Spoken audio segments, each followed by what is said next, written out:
बिस्मिल्लाहिर्रहमानिर्रहीम। आप देख रहे हैं मुबश्शिर लुकमान चैनल। मेरा नाम मुबश्शिर लुकमान है। अब सवाल ये पैदा होता है कि chief of defence forces army से क्यों, और पाकिस्तान की मुसल्लह अफवाज का नया कमांड एंड कंट्रोल सिस्टम होगा क्या।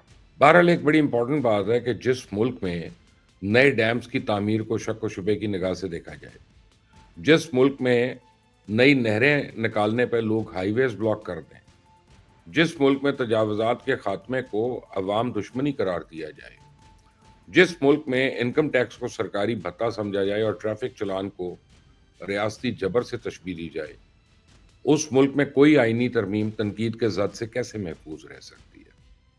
तो आजकल 27वीं तरमीम और आर्मी एक्ट तरमीमी बिल पर बड़ी लेहदे हो रही है। सवाल ये उठाया जा रहा है कि तीनों मुसल्लह अफवाज की कमान एक ही शख्स के सुपुर्द क्यों की जा रही है। एतराज इस बात पर है कि जब जंग जीतने पर आर्मी चीफ को ताहयात फील्ड मार्शल का ओहदा दे दिया गया, तब उन्हें चीफ ऑफ डिफेंस फोर्सेस का ओहदा देने की क्या जरूरत है। तनकीद इस बात पर की जा रही है कि आखिर आर्मी चीफ क्यों, कोई और क्यों नहीं, तीनों मुसल्लह अफवाज की कमान क्यों नहीं कर सकते बाकी सरबराहान। तो नाकदीन का इल्ज़ाम यह है कि इस नए बंदोबस्त से रियासत और फौज को नुकसान पहुंचेगा, जबकि फ़ायदा सिर्फ और सिर्फ फर्द वाहिद को होगा, यानी जनरल सैयद आसम मुनीर को। तो सबसे पहले मैं ये बात वाज़ेह कर दूं कि फील्ड मार्शल का खिताब या रैंक कोई तयनाती नहीं, बल्कि एक ऑर्नामेंटल वैल्यू है उसकी, जो किसी भी आला अफसर को उसकी शानदार अस्करी खिदमात के इतराफ़ में दिया जाता है, और ये उस जनरल को ट्रेडिशनली दिया जाता है जिसने अपनी कमांड से कोई जंग जीती हो। तो मैं आपको बताऊं कि नए कानून में मुसल्लह अफवाज में तयनाती के बारे में नया है क्या। जहां तक बात है तरीक़ाकार की, तो इसमें किसी किस्म की कोई तब्दीली नहीं आई है। आर्मी, नेवी और एयरफोर्स के सरबराहान का तकर्रुर पुराने तरीक़ाकार के मुताबिक ही होगा, यानी आइंदा भी वज़ीर आज़म की एडवाइस पर ही तीनों मुसल्लह अफवाज के सरबराहान को मुकर्रर किया जाएगा। तो नई तरमीम के तहत चीफ ऑफ आर्मी स्टाफ अब चीफ ऑफ डिफेंस फोर्सेस भी होंगे।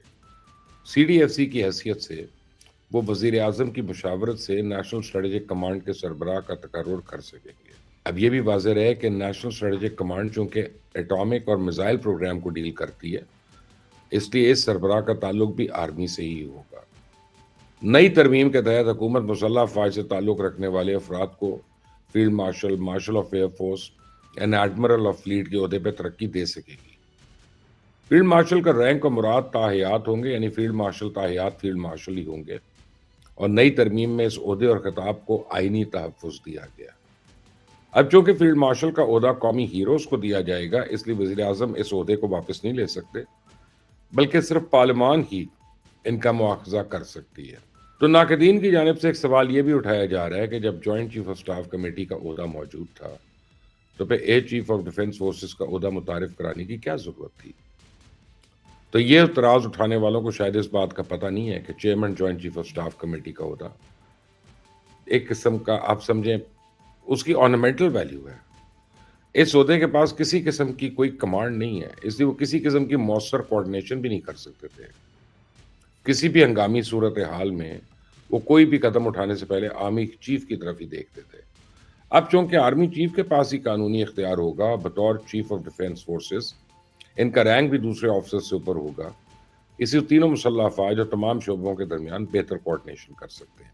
तब मैं आपको बताऊं कि chief of defence forces army में से ही क्यों होना चाहिए। तारीख गवाह है कि वियतनाम जंग के दौरान अमेरिकन जंगी कमान US एयरफोर्स के पास थी, और ये तजुर्बा बुरी तरह नाकाम हुआ।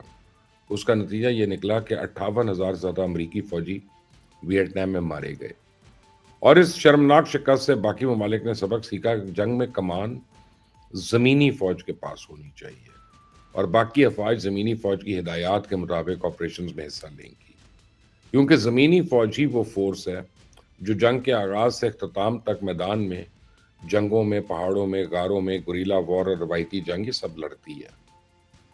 फ़िज़ाइया और बहरिया बहुत अहम है और मखसूस अहदाफ पे महदूद वक्त के लिए कार्रवाई करती हैं, और वो अहदाफ भी ज़मीनी अफवाज ही उनको देती हैं।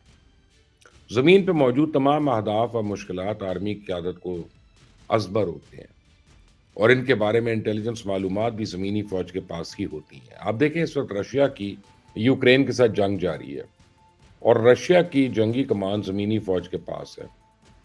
इस तरह चाइना, भारत और इसराइल में भी मुसल्लह अफवाज की कमांड एंड कंट्रोल का मरकज़ ज़मीनी फ़ौज की क़यादत के पास है। پاکستان کی چاروں طرف زمینی سرحدیں ہیں، بحریہ صرف جنوب میں، اور فضائیہ کی کارروائی بھی زمینی فوج کی طرف سے دیے گئے اہداف تک ہی ہوتی ہے۔ تو پاکستان کی زمینی افواج کا دائرہ کار اور آپریشنل پیچیدگی بھی دوسری مسلح افواج سے زیادہ ہے۔ گوریلا طرز کے حملے ہوں، داخلی سیکیورٹی کے چیلنجز ہوں، دہشت گردی کا فریت ہو، سرحدی دراندازی ہو یا انٹیلیجنس بیسڈ آپریشنز کرنا ہو، تو ان سب مسائل کا حل گراؤنڈ فورسز کے اور گراؤنڈ آپریشن سے ہی نکلتا ہے۔ تو ایسے میں افواج کی اسٹریٹجک کمانڈ کس کے پاس ہونی چاہیے؟ ایک بات یاد رکھیں کہ وہ پرانا اصول ہے کہ جنگ کے لیے boots on the ground is the most important and significant victory. Kargil جنگ کے بعد بھارت نے اپنی ناکامی کو تسلیم کرتے ہوئے اعتراف کیا تھا کہ مشترکہ کمانڈ کی کمیوں نے یا کمزوریوں نے آپریشنل ہم آہنگی کو بہت متاثر کیا، جس کی وجہ سے بھارتی سینا کو بہت زیادہ جانی نقصان اور سبکی اٹھانا پڑی۔ تو بھارت نے اپنے اس تجربے سے سیکھا اور پھر چیف آف ڈیفنس اسٹاف یعنی CDS کا عہدہ متعارف کرایا۔ آج بھی جنرل انیل چوہان اس عہدے پہ براجمان ہے اور بھارت کی تینوں مسلح افواج کے کمانڈر ان چیف ہیں۔ تو چند سال پہلے بھارتی افواج نے ایک یونیفائڈ کمانڈ تھیٹر کی بنیاد رکھی، جس کا مقصد تینوں افواج کو ایک کمانڈ میں ضم کرنا ہے تاکہ فیصلہ سازی اور آپریشنز میں ہم آہنگی پیدا کی جا سکے۔ تو اس طرح 2016 میں چائنا کی پیپلز لبریشن آرمی نے مشترکہ کمانڈ کا نظام متعارف کرایا، اور ہر کمانڈ میں آرمی، بحریہ، فضائیہ، راکٹ فورس اور سائبر یونٹ شامل ہوتے ہیں، اور یہ براہ راست سینٹرل ملٹری کمیشن کے ماتحت کام کرتے ہیں۔ ادھر فرانس نے بھی جوائنٹ ڈیفنس اسٹاف کے نام سے اپنا کمانڈ سسٹم تشکیل دے رکھا ہے، اور تمام مسلح افواج چیف آف ڈیفنس اسٹاف کے ماتحت کام کرتی ہیں۔ تو امریکہ کے تینوں مسلح افواج ایک ہی آپریشنل قیادت کے تحت کام کرتی ہیں۔ جو لوگ پاکستان کے نئے کمانڈ اینڈ کنٹرول سسٹم پہ سوال اٹھا رہے ہیں، میں ان سے سوال پوچھنا چاہتا ہوں، آخر ان ممالک نے یکساں کمانڈ کا نظام کیوں اپنایا؟ وجہ بڑی صاف ہے کہ جب فیصلے ایک جگہ پہ نہیں ہوں گے تو پھر فیصلہ سازی میں تاخیر ہوگی اور ان میں تضاد بھی ہوگا۔ اگر بری، بحری اور فضائی قوتیں الگ الگ فیصلے کرتی ہیں تو اس میں نہ صرف رد عمل میں یعنی ری ایکشن میں ڈیلے ہوگی، بلکہ حکمت عملی میں بھی کوئی نہ کوئی ویکیوم رہ سکتا ہے۔ تو پاکستان اس وقت ایک مکمل ملٹی ڈومین وار کا سامنا کر رہا ہے۔ اسے روایتی جنگ کے علاوہ ہائیبرڈ، سائبر حملے اور دہشت گردی جیسے چیلنجز کا بھی سامنا ہے۔ پاکستان کی مسلح افواج صرف بارڈرز پہ نہیں بلکہ ہر صوبے میں بیرونی پراکسی سے بھی لڑ رہی ہے، اور اس ملٹی ڈومین وار کا تقاضا ہے کہ پاکستان اور باقی ممالک کی طرح فوج میں قانونی اور آئینی ڈھانچے میں تبدیلی لائی جائے تاکہ زمینی، فضائی، بحری، سائبر وار، اسپیس وار، ہائیبرڈ تھریٹس، ان سب سے نمٹنے کے لیے مسلح افواج کے تمام عناصر کو ایک مربوط اور ہم آہنگ انداز میں استعمال کیا جا سکے۔ میں دیکھ رہا ہوں کہ نئی ترمیم کا مسودہ دیکھتے ہی دفاعی تجزیہ کار جو ہے وہ کھجوروں کی طرح اگ گئے ہیں اور بھانت بھانت کی بولیاں بول رہے ہیں، اور مجھے لگتا ہے کہ علم کے بغیر کسی بھی مدعے پہ رائے دینا نہ صرف قومی سلامتی کے بیانیے کو کمزور کرتا ہے بلکہ دشمنوں کے بیانیے کو تقویت دیتا ہے۔ جنگی حکمت عملی پہ بحث کرنے سے پہلے میدان جنگ کی حرکیات، جغرافی اور تاریخ کا مطالعہ ضروری ہے۔ ایسے جو لوگ آج 27ویں ترمیم پہ ضرورت سے زیادہ ڈھول پیٹ رہے ہیں، میرا ان کے لیے مفت مشورہ ہے کہ اپنی رائے دینے سے پہلے تھوڑا سا نالج گین کر لیں۔ آپ اپنی مسلح افواج کے کمانڈ اینڈ کنٹرول سسٹم پہ تنقید کر کے صرف اور صرف دشمن کے بیانیے کو پروموٹ کر رہے ہیں۔ فیلڈ مارشل عاصم منیر نے بھارت کی نیندیں پہلے سے حرام کر رکھی ہیں۔ اب انہیں نیا عہدہ ملنے سے بھارت میں اس وقت صفحہ ماتم ہے۔ اگر کسی کو میری بات یقین نہیں تو بھارت کے کسی بھی میڈیا آؤٹ لیٹ کا کوئی ٹاک شو دیکھ لے، آپ کو پتہ چل جائے گا اصل مروڑ اٹھ کہاں رہی ہیں۔ اس چینل کو سبسکرائب کریے گا، کامنٹس میں اپنی رائے دیجیے گا، بیل آئیکن کو پریس کریے گا۔ انٹل دی نیکسٹ ٹائم، اللہ حافظ۔